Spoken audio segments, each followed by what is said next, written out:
and welcome to this week's edition of Echo45 Advisors Market and Economic Update.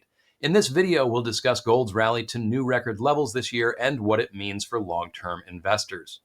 With gold climbing above $4,300 per ounce, many are asking whether this time is different, since gold has experienced prior rallies across history with mixed results.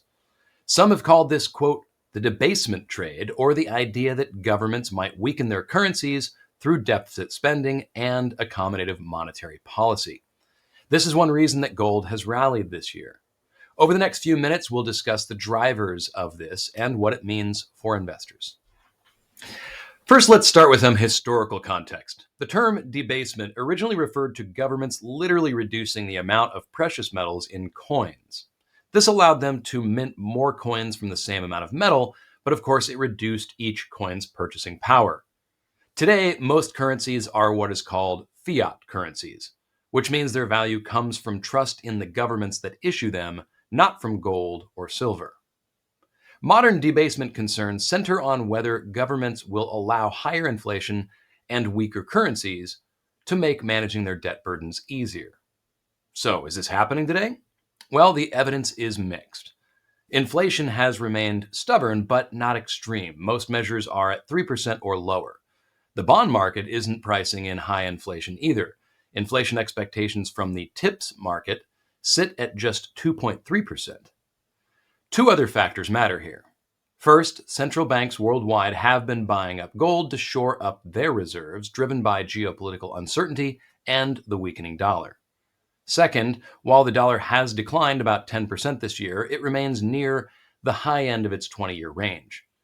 From a long-term perspective, the dollar is still quite strong today.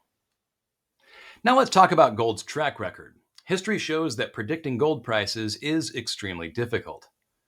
In the late 1970s, gold surged above $800 per ounce due to stagflation and concerns over the independence of the Federal Reserve.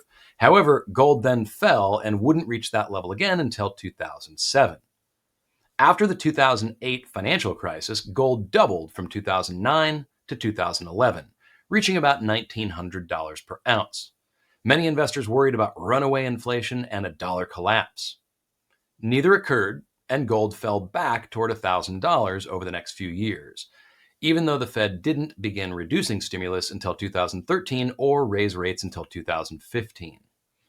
When we compare gold to the S&P 500, since the 2008 market peak, gold has provided valuable diversification during certain periods. But over the full time period, the S&P 500 has still outperformed. This highlights why viewing all assets from a portfolio perspective matters so much. Finally, it's worth noting that gold isn't the only asset that has performed well recently. This year's rally is intertwined with strong performance across many assets, including artificial intelligence stocks, international equities, bonds, and cryptocurrencies. For many investors, gold plays a role as part of a broader commodities allocation. The Bloomberg Commodity Index, for instance, includes gold alongside silver, industrial metals, energy, grains, and more. Perhaps the most important consideration is that gold generates no income. Unlike bonds or dividend-paying stocks, a portfolio inappropriately weighted toward gold sacrifices the long-term growth potential of stocks and the income provided by bonds.